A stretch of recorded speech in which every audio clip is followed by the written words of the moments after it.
নয়, এটা শান্তি করিয়ে সমাজের জন্য নাই বিচার কালো মেঘের ঘোরাঘোটা শুরু হয়েছে।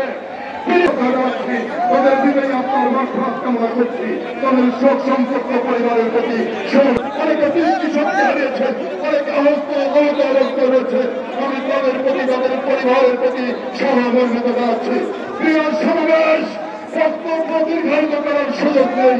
বৃষ্টি নেমেছে, বৃষ্টিবাদ সফলতার মধ্য দিয়ে আমাদের কর্মসূচি শেষ করেছে। প্রিয় বন্ধুরা,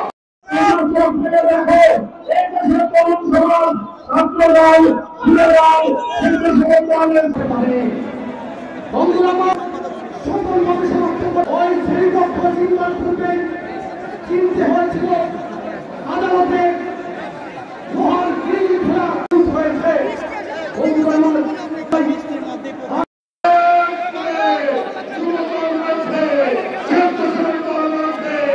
ছাত্র